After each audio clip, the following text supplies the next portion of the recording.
Chaque semaine, Paul, un Américain qui habite en France depuis 20 ans, vient dans cette station pour faire le plein. Et comme beaucoup d'entre nous, il a la même réaction lorsqu'il voit le prix de l'essence à la pompe. Aujourd'hui, on est à 1,54 le litre d'essence et donc un vrai plein, je suis autour de 70. Ça fait un sacré budget quand même. 70 € hebdomadaires, c'est le budget essence de Paul.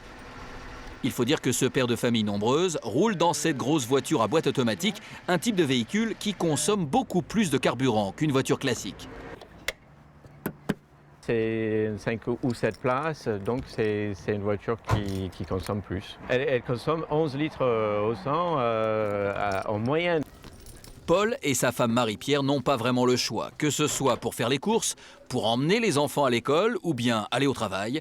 Ils utilisent la voiture tout le temps.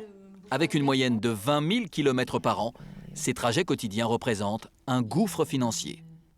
On a calculé que ça faisait plus de 3 300, quelque chose comme ça, par an. C'est énorme.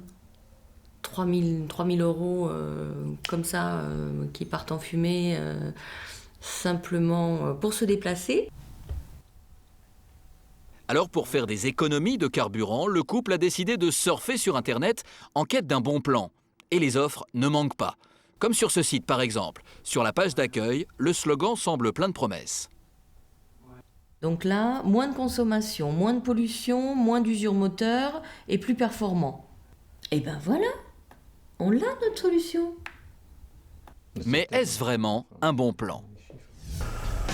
Avec en moyenne plus de 1 000 € dépensés chaque année, le budget carburant pèse très lourd dans le porte-monnaie des Français. Super, sans plomb ou bien diesel, en 20 ans, le prix du litre d'essence est passé du simple au triple. Dans un contexte de crise économique, cette hausse constante des prix du carburant est devenue un problème majeur. Mais depuis quelques années, des outils destinés à consommer moins d'essence ont vu le jour et promettent de réaliser de vraies économies. Mais sont-ils réellement fiables ? Paul et sa femme ont décidé de tenter leur chance en se faisant installer le système proposé sur ce site internet, un économiseur à champ magnétique. Paul a maintenant rendez-vous avec Daniel, un technicien qui va procéder à l'installation. Est-ce que j'ai les clés ? Bonjour monsieur, vous allez bien? Ça va ? Pas de garage, pas de local technique, l'installateur lui a donné rendez-vous dans la rue, près de chez lui. Je suis à 11 litres au 100 km. 11 litres au 100 km. D'accord, on va vous faire chuter ça entre 18 et 22%. Ça serait génial. Ah bah. D'après Daniel, ce système permettrait d'économiser plus de 500 €, soit 1/6 du budget essence annuel de Paul. Donc vous allez économiser 535 € de carburant sur l'année.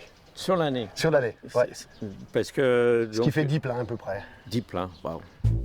Ce système coûte environ 550 €. L'investissement serait donc amorti au bout d'un an. Pour Daniel, l'économiseur à champ magnétique, c'est économique et aussi écologique. Si en faisant ça, en plus je pollue moins, je suis meilleur pour la planète, tant mieux. Et surtout, moi je vais récupérer sur mon budget. Alors, quand le carburant rentre à l'intérieur de cet aimant, il améliore la qualité du carburant. La conséquence, c'est meilleur rendement du moteur et économie de carburant et réduction de CO2 et de particules polluantes. À écouter l'installateur, il s'agirait d'un remède miracle.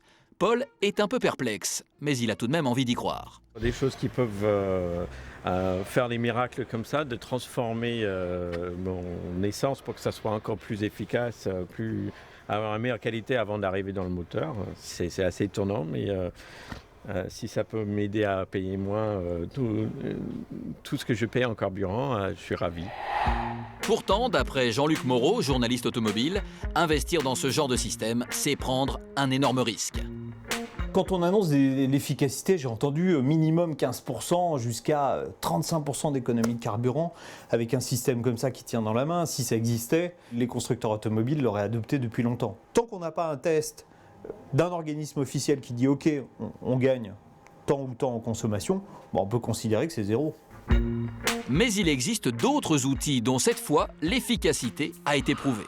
Sophie, on attend un virement pour un essai. Tu me tiens au courant si on l'a reçu? Ouais, je vais regarder de suite. Après 10 ans de recherche, Stéphane Mallet a mis au point un dispositif à injection d'eau qui, en nettoyant le moteur, permet de faire des économies de carburant.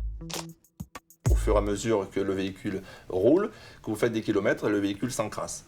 Et c'est en s'encrassant qu'il consommera davantage. Avec un système comme le nôtre, en fait, on permet que le moteur ne s'encrasse plus. Du coup, on n'augmente pas la consommation de carburant. Autrement dit, ce système permet non pas de réduire la consommation de carburant, mais d'éviter qu'elle n'augmente avec le temps. Donc vous avez un flotteur, vous mettez un demi-litre d'eau déminéralisée ou de l'eau de pluie, c'est gratuit, à l'intérieur que vous filtrez au préalablement. Et un demi-litre d'eau, ça fait à peu près pour 1200 km. Ce kit, qui coûte en moyenne 300 €, peut être rentabilisé au bout d'un an. Il permettrait d'économiser 250 € de carburant chaque année. Mais attention, ce système est essentiellement destiné aux voitures d'occasion de plus de 10 ans. D'après notre journaliste spécialisé, malgré ses qualités indéniables, cet économiseur de carburant a ses limites, puisqu'il ne concerne qu'un nombre restreint de véhicules. Aujourd'hui, on a des optimisations de combustion sur les véhicules modernes qui sont à 99%. Donc sur un moteur moderne, il n'y a pratiquement rien à gagner par rapport à ce que font les constructeurs. Finalement, la meilleure solution n'est peut-être pas technique. Le meilleur économiseur de carburant, c'est le conducteur qui est au volant. Lui, il peut économiser facilement 20 à 25%, et pas en roulant moins vite. Une conduite responsable, c'est simple, mais il fallait y penser. Et cela n'a pas échappé à certains. Aujourd'hui, Amélie se rend dans un centre de formation dont lui a parlé une amie. Ici, on enseigne l'éco-conduite. Bonjour, je viens pour la formation éco-conduite. Pour la somme de 300 €, pendant 4 heures, elle va prendre un cours intensif avec un moniteur. Pour elle, l'enjeu est important. Chaque année, elle dépense près de 1500 € en carburant. Un budget conséquent. Elle veut absolument réduire sa facture. Moi, j'espère que cette formation va m'amener à faire des économies donc, de carburant et puis me donner donc, une conduite un peu plus souple et puis avoir moins de stress donc, au volant. Jean-Michel, le formateur, va donner à Amélie tous les conseils pour conduire en réduisant sa consommation. Première étape de la formation, la conduite libre. Jean-Michel a branché une tablette sur la voiture pour analyser la conduite d'Amélie. Sa conduite est un petit peu brusque. Elle a tendance quand même à monter les rapports beaucoup trop haut, à accélérer fortement pour freiner. Donc oui, la formation peut l'aider quand même. Il n'y a pas beaucoup de monde qui monte avec moi. Vous comprenez l'intérêt de faire cette formation. Deuxième étape, Jean-Michel va prendre le volant pour montrer à Amélie quels sont les bons réflexes à adopter. Cela commence par une bonne gestion du nombre de tours à la minute du moteur de sa voiture. Donc la première chose à faire, c'est de jamais dépasser 2000 tours. Donc on change ses rapports en maximum 2000 tours moteur. Donc là je monte à 2000, je change. Ce qui veut dire que je dois changer de vitesse dès que j'arrive à 2000 tours. Oui voilà, une fois qu'on a atteint 2000 tours, on change notre rapport, on change de vitesse. Et surtout pas au-dessus. Changer de vitesse au bon moment, mais aussi appuyer sur l'accélérateur avec modération. On utilise énormément l'inertie. Alors utiliser l'inertie, c'est utiliser le poids du véhicule. C'est-à-dire que là, je n'accélère pas et mon véhicule avance tout seul sur son poids. Là, vous n'avez pas le pied sur l'accélérateur. Voilà, et là ça fait pratiquement 800 mètres que je roule gratuitement. Dernier conseil, adopter une conduite souple et toujours penser à anticiper la circulation. Il est très important d'avoir une accélération linéaire, pas d'un-coup d'accélérateur, ne pas accélérer, freiner inutilement. J'attends de reprendre le volant pour le faire moi-même et puis voir surtout les résultats par la suite. Allez. Amélie va maintenant tenter d'appliquer les conseils de son moniteur. Voilà. De retour au centre de formation, Jean-Michel fait le bilan de ce cours d'éco-conduite. Il faut mettre en pratique un petit peu tout ce qu'on a vu aujourd'hui. Ça demande un petit peu de travail.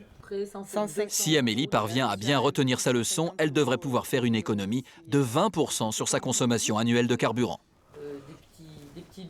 Moi qui fais à peu près 20 000 km par an, ça me ferait, si je conduis comme aujourd'hui, une économie de 300... à peu près, oui. Un peu plus de 300 €. Bravo, bravo. On va vous remettre votre attestation de suivi de formation d'éco-conduite.